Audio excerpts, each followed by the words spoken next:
Hello and welcome to the Chess on Toast game of the day from the FIDE Candidates Tournament going on in London right now. Today we're looking at round 5. My name's Nick Murphy. With me, as always, International Master Lorin D'Costa. So, Lorin, what game are you going to show us from round 5? Well, all games were draws, weren't they, Nick? But the game we're going to go for is the shortest and probably the sweetest game. And actually, they said that in the commentary that no one really understood the moves. So I suppose that's pretty much perfect for what we're going to be doing here, Nick, isn't it? Hopefully the players did. They were all quite interesting draws, though, weren't they? It wasn't a case of sort of 4 boring draws. No, but some were longer than others, and I think we're going to go for the shortest, mainly because, it's just going to be easier for us. That's what we'll do for our Chess on Toast video. Yeah, okay, exactly. So off we go then. How does it all start? Well, the game we're going to look at, maybe we should introduce that, is the game between Peter Svidler and Boris Gelfand. So for those who checked, I think it was round 3, we have given one Boris Gelfand game where he actually lost. So for anyone out there who's a Boris fan, he actually gets a point or half in this game. Half a point in this. So Peter Svidler we haven't looked at so far in the game of the days. So I think it's worthwhile seeing. And he actually played quite strong. The opening started with d4, knight f6, and this sort of Queen's Gambit idea. And we've seen this a few times on our videos already, haven't we? The d4 and then the c4. That's right. And Black obviously is looking to play a pawn in the centre, as you are in any opening. Yeah. So after knight c3, Black could of course play what's called the King's Indian, which is bishop g7, allowing White to play these pawns into the centre. But the idea is Black plays d6 and is eventually going to hit back with one of those ideas. Right. e5 or c5. I mean, this is something we've talked about in so many different variations. Yeah. But instead, Gelfand played his speciality, which is d5. Now that's called the Grunfeld defence. Do you know that one, Nick? I've heard of it. It's not an opening I've played that much. Right. If at all. If at all. Let's be fair. Yeah. Now that move looks a bit strange because we're taught that you shouldn't swap a centre pawn for a wing pawn, should you? And here it appears that Black allows White to just take this, and after Knight takes d5, which of course happened actually, yeah, White can now play e4. Now this is the main move, and as I said, it's not really a kind of junior-friendly opening, this, because you allow White to occupy the centre like this. So it sort of goes against some of the ideas that we've talked about in our It does. videos. It's more like a slightly more advanced opening. I see. But the point is, after Knight takes c3, B takes c3, without going into too much detail, this centre looks quite strong. It does. But after Black plays bishop g7, Black's now going to play the idea of c5 to attack the pawn on d4. And you see, Black's got quite a few pieces bearing down on the d4 square. In fact, after Knight c6, we can already see 4 potential Black pieces attacking the pawn. So rather than controlling the centre with pawns, Black's actually controlling the centre with the pieces. That's right, sort of based loosely around the idea of c5 to attack d4. So the point of the Grunfeld is that pawn there on d4 in red. If White can solidify that and control the centre, White will have an advantage basically. Whereas Black would have to make sure he's not being squashed off the board. So Black really needs to know what they're doing if they're going to get themselves into this opening. Exactly, yeah. This isn't something that you should just try. You watch it once like this video, oh, I'll give it a go. I think you need to have a look at it. So, of course, the top players know all the different variations, and Svidler prepared a really nice idea, which is actually to play bishop to d2. That move, the idea is if Black now plays bishop g7, which is the main line in the move that I think I've had before.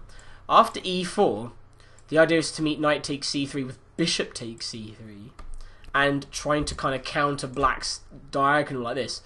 Now, when two things kind of pushed against each other, they're not often doing the same thing, but White's just basically trying to keep this structure like this. So it's quite difficult to explain, but basically this is actually meant to be fine for Black, but that's for another day. But Gelfand decided, well, why don't I play another variation, which he's played before, which is to play the immediate move knight b6. Now again, that looks really strange because you're now moving a piece a third time, aren't we? That's right, it looks a little bit passive and it goes against a couple of the principles we've talked about. Yeah, we haven't put a pawn in the centre. Well, we have, but it's been snapped off. We're not vying for the centre, and we've moved a piece 3 times without developing any of our other pieces. Exactly. So, but the idea is to attack the pawn on d4 with the queen. And because White's played this sort of cumbersome move bishop d2, he's actually prevented his own queen from defending it. Right. Now, Svidler played e3 here, but that locks in the bishop. Yeah. The main move is actually to move the bishop again with bishop g5. And then after bishop g7, White defends it with knight f3. So White can sort of get away with moving the bishop twice because the Black's moved his knight 3 times. Yeah, it's kind of who's lost more tempi. Yeah. I don't know. Well, this is a kind of really normal position. I think black can get away with c5 here. Although this position I don't really know because, as I said, I don't play knight b6 myself.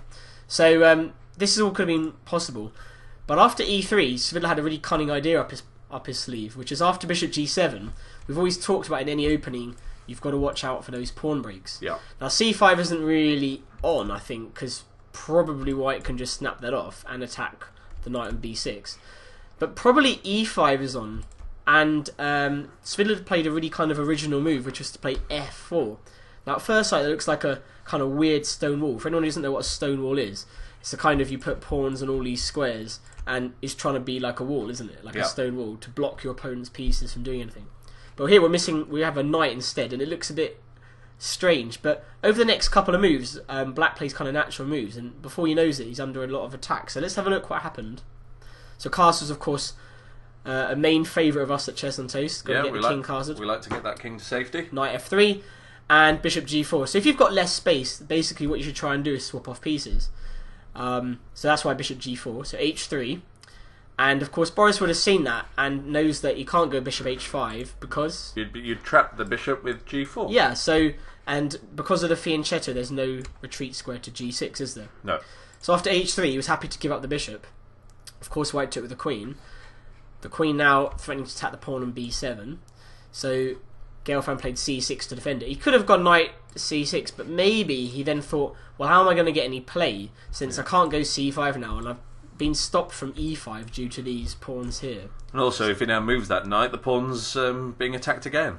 Yeah, so maybe someone like bishop b5, and I'm not really sure what black's kind of doing in this position. Maybe he's got to play some really ugly move like knight a5 to try and facilitate the c-pawn moving. But I don't really like moving a knight where a discovered attack, I mean, it just looks a bit... You're moving it into the rim. Also, yeah, white's got a potential discovered attack. It doesn't look safe. No, I mean, black could go knight c4, but I really don't really recommend this for black. So that's why black played the slightly odd-looking c6. And here, you just kind of expect the grandmasters to just develop. I mean, white could play... I don't really know about bishop d3, because there's a potential pin, and maybe black could consider now c5, since if I take it, queen takes d3. Sure. But maybe instead of after c6, maybe something like bishop e2 and short castling on the king side. I mean, if you were risky, you could actually castle on the queen side, as we see in the game. Yeah. But basically, it's really hard. I mean, I think this is pretty much what Gelfand expected. But instead, Svidler played h4. Wow. Now, why do you think he played that move? Apart from the fact that, I mean, we can rule out the fact that he touched it accidentally and have to move it. I mean, I can't understand why, but I suppose...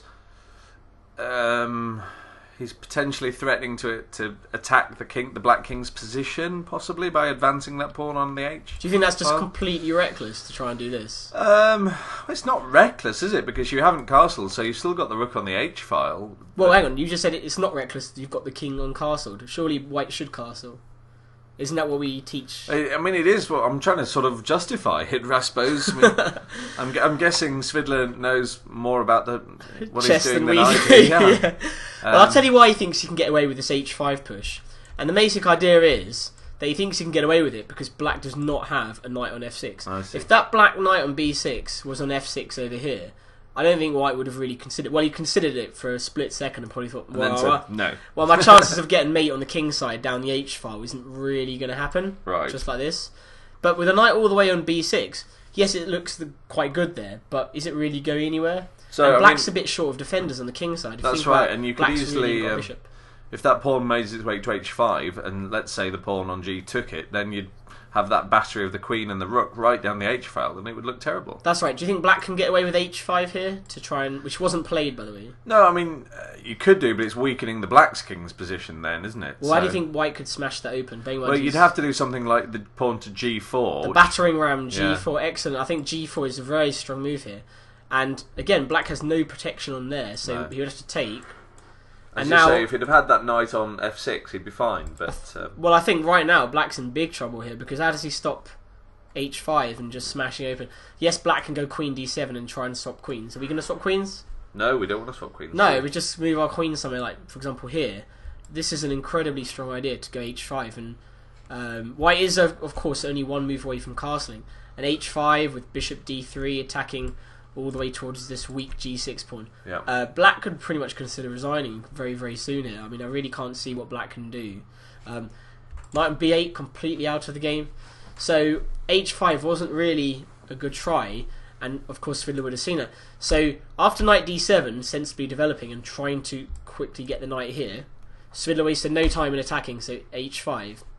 And I think if knight f6, which wasn't played, I think Svidler was just going to take it, and well, Black's got a really horrible choice here because he wants to capture towards the centre, but that leaves his king a little bit drafty. Something like this, or maybe White can consider g4, trying to go g5, or maybe White can consider castling and maybe going e4, e5, and it's f5. Funny, I mean, we often talk about getting your king castled, but Black just doesn't have his pieces coordinated enough to attack the uncastled king yet. So, exactly, yeah. So White's sort of advancing without too much danger. Exactly. I think that's a really good point you made there, Nick, for once. That even though White's king hasn't actually castled, Black's major pieces are in no real kind of position. I mean, especially the rooks, they're just doing nothing here. There's no open lines for them. No.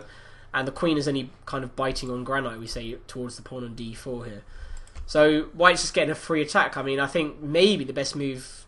Well, I'd have to analyse it, but I think any one of those pawn moves, like f5 or g4, any attacking move is just quite strong, really. Right. So Gelfand played e6, and White captured on g6. Black captured. He doesn't really want to capture with the f pawn, because although it does actually help his rook, what it does is it allows White to play the move queen h3 with a double attack towards these, and White is actually going to win something here. So not only is he going to be ahead in by winning a pawn, he's still going to have this open h-file for the tasty rook on h1. Right. So probably after something like knight f6 to defend that one. Obviously that's the more important one to defend. Yeah. Check, king there. I know White could castle, and this is a really bad position for Black. So he didn't consider that either. So Black picked the lesser of the two evils and played h takes. But then of course White can consider queen h3. Luckily for Black, he's got a couple of moves. He can go knight f6 here. I'm not quite sure. Maybe he was going to consider the very calm rook e8. And the idea is after queen h7 check is to play king f8. I don't know if you've seen the idea before of this configuration. Yes, I have, yeah. Because White now needs to, for anyone who knows how to smash open a fianchettoed king position as we see here in green, White really would like to play the move bishop h6, but unfortunately that's blocked, that's blocked by the pawns. So although I still think here White can consider something like knight e4 with a really horrible threat. What's the White's horrible threat? White's horrible threat is... I don't know. Okay, look for checks and captures. Checks and captures. I would say something like... then. Gosh, what would it be? I mean... Well, as a king on f8, I really want to get to that. Let's. What did my knight do? What was my knight blocking? Oh, yes, wow, I wasn't even looking at that. Okay, so the bishop on d2... could come out to b4. So whilst I fancy my chances of getting it this way, I think the bishop can swing towards b4 here, and that would be a really horrible check for Black to meet. Yeah. I mean, Black can go knight d5 to defend against that, but now bishop c4, threatening to take, and then go bishop b4. So queen h3. Maybe Svidler thought it was just too obvious to play like a club play almost, but I'm pretty sure most club players would have just gone, oh, let's go queen h3 and hope they miss something. But it's actually quite difficult for Black to meet this. But instead, Svidler played e4, and here he's using the kind of expert principles, which is to play e5. And what he's trying to do is block out Black's bishop from this long diagonal. And if he could do that, not only if, for example, let me just play a couple of moves. If Black goes queen e7, e5, rook a d8, knight e4, this knight and that pawn work extremely well together because the knight has all sorts of launch pads it can go to. Yep. Just like that. And now, with the pawn on e5, Black cannot play the defensive move knight f6, can he? No. So if he can't do that to cover h7, now we can consider queen here and trying to get the queen in. So, all in all, it's pretty bad for Black. Even though White didn't play queen h3, is actually improving his position and possibly leaving it so he could play that later on, and it'd be even a better move. Exactly. And also, the pawn on e5 does an excellent job of trying to prevent Black going here, because we can consider taking it. And, I don't know, playing something like knight g5, and now we're looking, this pawn's really weak, and so on, like bishop d3. It's quite strong, isn't it? So, Certainly looks not saying like these are the best moves, but just generally showing White's idea. all different So I can ideas. understand why he went e4 basically. So Black could take on d4, but I don't even think Boris even considered that, because after e5, the bishop is now completely shut off from the Black king side. One all less over defender here. on the very heavily attacked Well, Black king you could side. even say one less defender. He actually has no defenders on his king now. That's so right, if yeah. White goes queen h3, Black is I don't know, a little bit powerless to put Powerless everything to down prevent here. So anything, yeah. he wouldn't even consider that. So Gelfand thought, do you know what? I've just got to take the bull by the horns, and he just went f5, which is a risky move, but otherwise he, in this position he thought, I'm just going to be overrun here. And Svidler decided, well, I'm going to meet fire with fire. Lots of candidate moves here. White could play bishop d3. White could play castle's queenside. I mean, these are all quite sensible moves, but oh no, I think Svidler fancied trying to get a win here, and he went g4. I mean, just a completely bizarre position. You don't expect this kind of position at such a top level encounter. I mean, 15 moves in, whilst White's king's not castled, whose king is actually weaker, it's really hard to say. Yeah. And even in the final position, it's really hard to say. So g4, really going for it, and Black went knight f6, attacking a couple of these pawns. So White decided to swap on f5. Black took with that pawn, e5. So now White has a nice protected passed pawn. But what it does allow is the Black knight to come in. So Black's actually a bit active now. Do you think this was a good move, Nick? Knight d5, trying to get onto the outpost.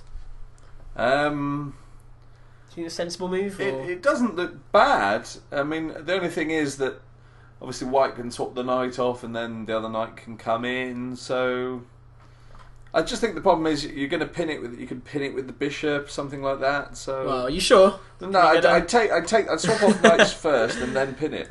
Right. I think if I take with that though, I think Black's going to try and swap off queens. Okay, yeah. But I mean, the trouble with knight d5 is that it looks quite good, but after queen h3, I think. Yeah, the knight's better placed defending the king. Yeah, I think, for example, too far away there. Again, something like queen check, and now obviously you've got to be careful. Black's threatening rook here, winning our queen. But I think you can play rook g1 here, and Black's under a lot of pressure. Maybe something like queen e6, but okay, I still don't really like this for Black. So so in the game, he went knight g4, and the idea was to block this g-file attack. So whilst White can consider coming into this h7 square, that g-file attack isn't as strong now. Sure. So d5, I mean, another well, he's just sacrificing, isn't he? But after Black took, I mean, Black could have taken with the knight, but then knight takes allows bishop c4. This was the idea, pinning along here. Now Black's king looks really weak, doesn't it? Yeah. So so c takes d5, and then castle's queenside. So I don't know. I mean, there's a lot going on here. d4. It's a really complicated position, isn't it? Knight b5. Obviously, we're never going to consider going backwards. No. And the knight fancies the d6 square. Oops, excuse me. Sorry. Queen d5. Another good move from Boris. I'm just thinking maybe could White have considered the swap and then bishop c4. Oh no, I think actually that's a mistake. Can you see why? Yeah, the rook could come into c8, pinning the bishop to the king. Yeah, excellent pinning. And after knight d6. I mean, that looks like a strong move because it attacks and it defends the bishop. But I think Black's got quite a strong idea. Like, pretty much turns the advantage back to him. It's quite difficult. I'll give you the first move. Black sacrifices the rook. Could you bring the other rook in? And then bring the other one in. So only move to defend the knight is b3. And then the pawn to b5. And then pawn b5. Yeah, exactly. And now it's Black who's better. Yeah. The king doesn't feel so bad now. There's no queens on the board. So this is the reason why Svidler instead just went queen h3, the move we kind of expected a long time ago. But now after rook c8 check and rook c6, I don't know. I mean, this is such a crazy position. I mean, probably. Well, White can't go bishop g2 here, which looks like a nice skewer, because Black can actually take on b5. Notice the bishop was defending that knight, but now it's not. Also, if White plays queen h7 check, king to f7 only move, really only move, and then knight d6 check, I think that this doesn't work out because rook takes, e takes, and now Black can win White's queen. Can you see how to? You could win the queen by moving the rook to h8. Rook to h8, yeah, and suddenly the queen is actually lost. So okay, White could sacrifice it for two pieces, But I'm not sure now, because, yeah, maybe queen takes pawn, or maybe black can consider trying to attack white with queen check. King in the corner, queen c2, I don't know, something like this. Maybe knight a4. Black's got a couple of threats now, so completely crazy position. But instead, Svidler played e6. No one really knows why he did that. And after queen takes, bishop g2. So we think that probably wasn't a great move. Yeah, this is far too complicated. I mean, you need to spend Sure. quite a lot of time analysing this. But suffice to say, the position is still crazy. And after knight f2, I mean, black just ignores the rook on c6 and then decides to try and do our family fork here that we've got. So queen h7 check, king here. And of course, black's got this idea of rook across here. So rook e1, attacking the black queen. Notice when you're attacking, you need to always sort of gain time. Yep. No defensive moves are required. So queen came across. And white took the rook, black captured back. Knight c7, rook h8. I mean, what on earth happened here? Yeah, I don't know, really, it's completely mental, this position. White had to sacrifice his queen, then played knight e8, attacking the queen, and the queen can't move anywhere that doesn't defend the bishop from the rook. So if I go, for example, queen d8, then you can rook take takes bishop, h8, and all hell is kind of broken loose. I mean, maybe black can go knight e4. I don't know. I really, you know, couldn't say. Probably I actually prefer black here because the bishop's attacked, and maybe we can start moving our pawns forward or bring the other knight in. And I don't know. It looks pretty dangerous. So in the game, I think after knight e8, black sacrificed the queen back, and here they actually, out of nowhere, just agreed to draw. Probably because they just had enough. I mean, as you can see from our analysis, this just is such a complicated game. They were probably quite short of time. And they just thought, well, you know, let's have a rest. So, what are your thoughts on that, Nick? Well, I mean, who says draws have to be boring, eh? That seems like a very fighting game, and it seems like quite a complicated game. It's one of those that you could spend time with a computer and even then probably not know everything that's going on the board. Exactly. Yeah, very exciting game. And so that's one to really kind of enjoy rather than really analyse, unless you're kind of a serious player, I'd say. So, not necessarily something you'd want to have on the board yourself, then, Laura. Well, you do if you like crazy positions like that, but not for me. If I'm right, I mean, Peter Svidler and Boris Gelfand aren't necessarily known for being sort of wild players, are they? Well, everyone's got it within them, haven't they? Sure. Let's face it. But anyway, well, thank you for that, Lauren. That was an excellent game. Very interesting draw. So that was round 5 of the Chess on Toast Game of the Day from the FIDE candidates 2013. If you want more information about Chess on Toast, you can check us out at chessontoast.com. In the meantime, we'll see you tomorrow for our Game of the Day from round 6.